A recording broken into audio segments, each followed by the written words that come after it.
मित्रांनो, IDBI बँकेतर्फे latest job update तुमच्यासाठी घेऊन आलो आहे। तुम्ही इथे वाचू शकताय, करंट ओपनिंग्स मध्ये सगळी माहिती दिली आहे, डिटेल ॲडव्हर्टाइजमेंट पण आहे आणि पोस्टचं नाव असणार आहे junior assistant manager through PGDBF। म्हणजे काय तेच तुम्हाला सांगतोय। जसं की तुम्ही इथे बघू शकताय, ही यांची PDF आहे आणि यामध्ये भरपूर साऱ्या ठिकाणी वॅकन्सीज आहे। महाराष्ट्रामधून आपण असाल तर बघा, मुंबई अंतर्गत मुंबई, ठाणे, नाशिक या ठिकाणी यांच्या ज्या ब्रांचेस आहेत तिथे तुम्ही कामाला लागू शकताय।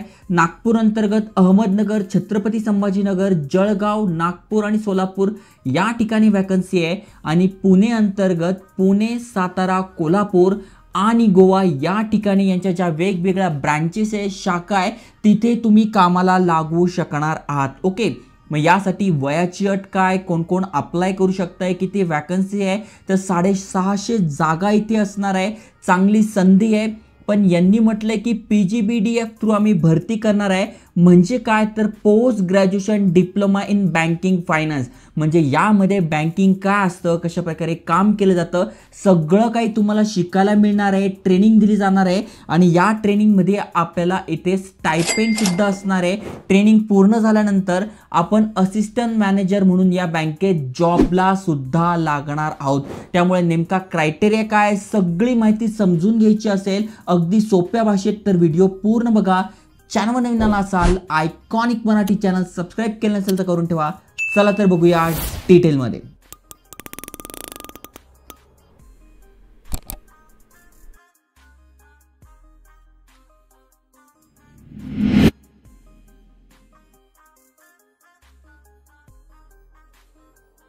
तर मित्रांनो, IDBI बँकेत किंवा बँकिंग क्षेत्रामध्ये तुम्हाला करिअर करायचं आहे तर post graduation diploma in banking finance हा एक कोर्स येतो। तो जर तुम्ही केला असेल, त्याचं जर नॉलेज तुमच्याकडे असेल तर कुठल्याही बँकेमध्ये जॉबला लागणं तुम्हाला सोपं जातं।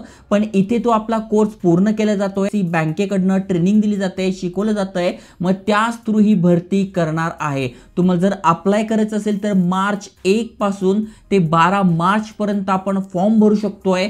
फॉर्म भरण्याआधी काही महत्त्वाची माहिती आहे ती आपल्याला समजून घ्यायची आहे।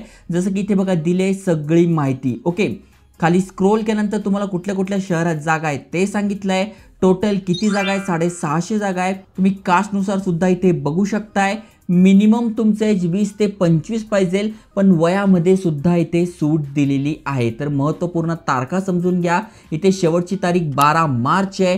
त्यानंतर आपल्या इथे कम्प्युटर बेस्ड एक्झाम होणार आहे, ऑनलाईन एक्झाम होणार आहे, जी असणार आहे एप्रिलमध्ये। म्हणजे आता आपण जर फेब्रुवारी एंडिंगला फॉर्म भरतोय तर मार्च पूर्ण महिना आपल्याला अभ्यासाला मिळणार आहे। मग यासाठी कुठले कुठले बुक पाहिजे तर ते मी तुम्हाला इथे टॅग करून देईल प्रॉडक्ट लिस्टमध्ये। म्हणजे जे बँकिंग रिलेटेड एक्झामसाठी महत्त्वपूर्ण बुक आहे त्याची तुम्ही तयारी करू शकताय।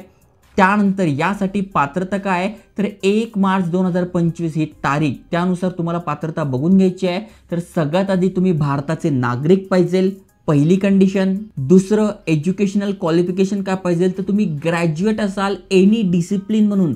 म्हणजे असंच नाही की कॉमर्सच पाहिजे, सायन्स झालेलं आहे, आर्ट झालेलं आहे, कुठलंही ग्रॅज्युएशन तुमचं झालेलं आहे जे गव्हर्नमेंट ऑफ इंडियाने रिकॉग्नाइज केलेलं आहे, तिथे जर तुम्ही असाल तर अप्लाय करू शकताय। तुम्ही जर डिप्लोमा कोर्स केलेला आहे फक्त तर तुम्ही इथे क्वालिफाय नाही आहात। त्यामुळे ग्रॅज्युएशन इथे पाहिजेलच आहे।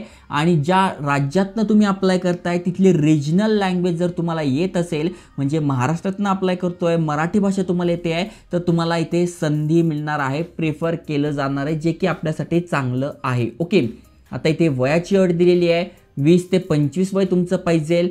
आणि जर तुम्ही कॅटेगरीत नसाल, SC ST तर 5 वर्षे सूट, म्हणजे 30 पर्यंत अप्लाय करू शकताय। OBC 33 पर्यंत अप्लाय करू शकताय आणि PWBD कॅन्डिडेट तुम्ही आहात तर 35 वय तुमचं आहे, तुम्ही अप्लाय करू शकताय। एक्स सर्व्हिसमन तुम्ही आहात तर 30 वयापर्यंत तुम्ही अप्लाय करू शकताय। सगळा क्रायटेरिया इथे दिलाय, तुम्ही एकदा वाचून घ्या। त्यानंतर इथे जी एक्झाम होणार आहे त्याच्यासाठी यांनी फी ठेवलेली आहे। ॲप्लिकेशन फी तुम्ही बघू शकताय 250 रुपये SC ST आणि PWD कॅन्डिडेटसाठी, आणि बाकीच्या सगळ्यांसाठी 1050 रुपये इथे चार्जेस असणार आहे, ॲप्लिकेशन फी आणि इंटिमेशन चार्जेस धरून। ओके, त्यानंतर अप्लाय कसं करायचं, तर या वेबसाईटवर इथे अप्लाय लिंक आहे, 1 मार्च पासून ऍक्टिव्ह होईल तेव्हा आपण अप्लाय करू शकतोय. त्याआधी अजून काही महत्त्वपूर्ण पॉईंट आहे ते समजून घेणं गरजेचं आहे.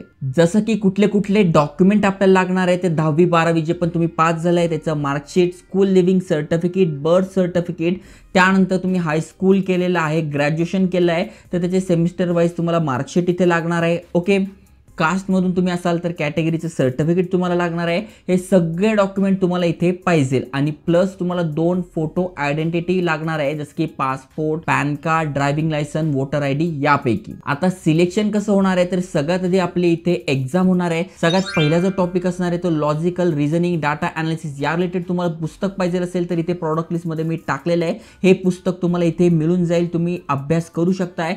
टोटल 60 प्रश्न असणार आहे 60 मार्कासाठी. इंग्लिश लँग्वेजचे 40 प्रश्न असणार आहेत 40 मार्कासाठी आणि क्वांटिटेटिव्ह ॲप्टिट्यूड 40 प्रश्न असणार आहेत 40 मार्कासाठी. जनरल इकॉनॉमिक आणि बँकिंग अवेअरनेस 60 प्रश्न असणार आहे 60 मार्कांसाठी. असे टोटल तुम्हाला किती मिनिटं मिळणार आहे ते पण इथे दिलेले आहे. फक्त एकच गोष्ट लक्षात घ्यायची की ते पेनल्टी असणार आहे रॉंग आन्सरसाठी. त्यामुळे जे बरोबर वाटतंय त्याचेच तुम्हाला आन्सर द्यायचे. जसं की ते बघा 0.25 ची निगेटिव्ह मार्किंग इथे असणार आहे. ओके, म्हणजे ही जर एक्झाम आपण पास करतोय, चांगले मार्क पाडतोय, त्यानंतर तुमचा पर्सनल इंटरव्ह्यू होणार आहे. इथे बघा दिलंय पर्सनल इंटरव्ह्यू तुमचा झाला त्यानंतर तुम्ही ते सिलेक्ट होणार आहात या कोर्ससाठी, PGDBF बँकिंग फायनान्स या कोर्ससाठी. आता नेमका त्याचं स्ट्रक्चर काय तर ते आपण बघून घेऊ. तर हा जो कोर्स आहे जर आपण बाहेर बघायला गेलो तर याची फी 20,000 रुपयांपासून 4 लाख रुपयांपर्यंत असते जर आपल्याला प्रायव्हेट इन्स्टिट्यूट किंवा वेगवेगळ्या ठिकाणाहून शिकायचं आहे तर. पण या IDFC बँकेमध्ये हे 3 लाख रुपयात आपल्याला हे शिकवणार आहे. पण यामध्ये हे आपल्याला स्टायपेंड सुद्धा देणार आहे. ही 1 वर्षाची प्रोग्राम फी आहे. यामध्ये कोर्सची फी, राहणं, बोर्डिंग या सगळ्या फी इन्क्लूड केलेल्या आहे. त्यामुळे 3 लाख रुपये लागतात जर आपण बाहेरच करतो. जसं की बघा IDBI बँकेचंच आहे 3 लाख रुपये घेत आहे. इंडियन इन्स्टिट्यूट ऑफ फायनान्स 1,60,000 रुपये घेत आहे. त्याच्यानंतर SCDL पुणे 65,000 रुपये घेते. अशा वेगवेगळ्या फीज आहे. पण इथे जर आपण करतोय तर यांच्या बँकेतच आपल्याला जॉब लागायची संधी मिळते. आणि अजून महत्त्वाचं म्हणजे आपण हा कोर्स करताना आपल्याला स्टायपेंड सुद्धा मिळतोय. जसं की तुम्ही बघू शकताय 6 महिन्याची तुमची क्लासरूम ट्रेनिंग असते. जसं की आपण कॉलेजमध्ये जातो तशी आपली इथे क्लासरूम ट्रेनिंग होणार आहे ज्यामध्ये आपल्याला 5,000 रुपये प्रति महिना मिळणार आहे. म्हणजे जर आपण 6 महिन्यांसाठी हे जर करतोय तर 6 गुणिले 5,000 म्हणजे टोटल 30,000 रुपये आपल्याला इथे मिळणार आहे 5 महिन्यांचे. ओके, त्यानंतर 2 महिन्याची आपली इथे इंटर्नशिप असणार आहे आणि इंटर्नशिपमध्ये प्रति महिना 15,000 मिळणार आहे. म्हणजे पुन्हा 2 महिन्याचे 30,000 झाले. म्हणजे इथे 60,000 रुपये आपल्याला टोटल किती महिन्यामध्ये मिळाले 8 महिन्याच्या ट्रेनिंगमध्ये मिळाले. इथे 30,000 आणि इथे 30,000. त्यानंतर हे 8 महिने पूर्ण झाल्यानंतर तुम्ही सक्सेसफुली कंप्लीट केल्यानंतर 4 महिन्यांची तुमची बँकेमध्ये ब्रांच ज्या पण आहेत त्यामध्ये तुमची भरती होणार आहे. म्हणजे तुम्हाला डायरेक्ट बँकेच्या ब्रांचेसमध्ये कशा प्रकारे काम केलं जातं प्रॅक्टिकली वर्क करायला भेटणार आहे. इथे पण तुम्हाला पेमेंट मिळणार आहे. पेमेंट 15,000च्या आसपास असणार आहे. म्हणजे इथे जर आपण 4 महिने बघायला गेलं तर पुन्हा हे 60 आणि हे 60 म्हणजे 1,20,000 रुपयांपर्यंत तुम्हाला इथे एका वर्षात मिळतं. म्हणजे आपण 3 लाख रुपये भरले त्यामध्ये आपले 1,20,000 रुपये आपल्याला रिटर्न आलेले. ओके, आणि त्यानंतर हा 12 महिन्याचा प्रोग्राम तुम्ही पूर्ण केला, सगळं व्यवस्थित केलं तर तुम्हाला इथे 6.14 म्हणजे 6 ते 6.5 लाख रुपयांचं पॅकेज मिळणार आहे जर का तुम्ही क्लास A1 सिटीमध्ये असाल. ओके, म्हणजे थोडक्यात पुणे, मुंबई यासारख्या सिटीमध्ये आता 6.5 लाखांचं पॅकेज आणि छोट्या शहरांमध्ये असाल तर 4.5 ते 5 लाख रुपयांचं तुम्हाला इथे पॅकेज मिळणार आहे. ज्यामध्ये तुम्हाला TA, HA हे सगळे अलाउन्सेस असणार आहे. बँकेचे तुम्ही एम्प्लॉई असणार आहे आणि परमनंट जॉब हा असणार आहे. ओके, आता अजून एक महत्त्वाची गोष्ट म्हणजे ही पण ट्रेनिंग तुम्ही घेणार आहात त्यानंतर बँकेमध्ये लागणार आहात तर बँकेचा एक सर्व्हिस बॉन्ड सुद्धा असतो.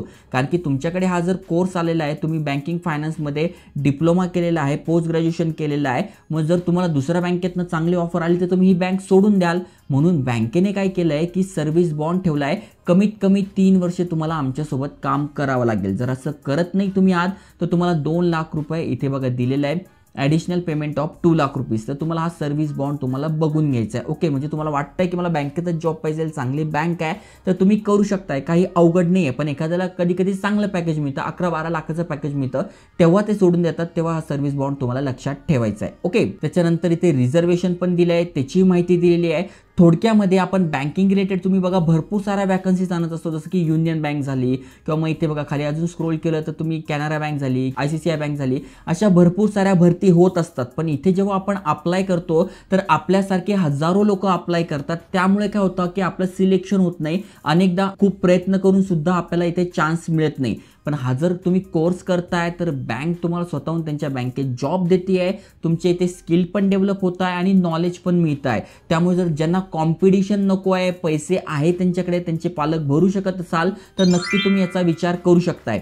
पण जर का तुमच्याकडे पैसे नाही आहे, तुम्हाला स्वतःच्या क्षमतेवर विश्वास आहे, तुम्हाला असं वाटतं की नाही मी घर बसल्या अभ्यास करून चांगले मार्क पडून चांगल्या बँकेत जॉब मिळू शकतोय, तर भरपूर साऱ्या बँकांमध्ये वॅकन्सी येते आहे. जसं की बघा SBIची ही फेलोशिप आहे, त्याच्यानंतर युनियन बँकेची भरती, त्याबद्दल आपण व्हिडिओ टाकला. बँक ऑफ बडोदाची भरती आहे, यामध्ये आपण व्हिडिओ टाकला. तर असे भरपूर साऱ्या भरती येत असतात.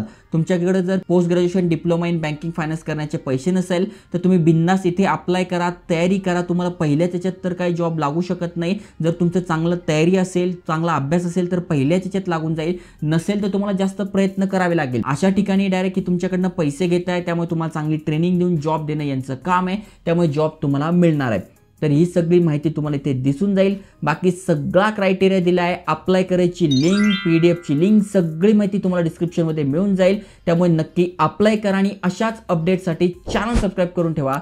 जय हिंद, जय महाराष्ट्र.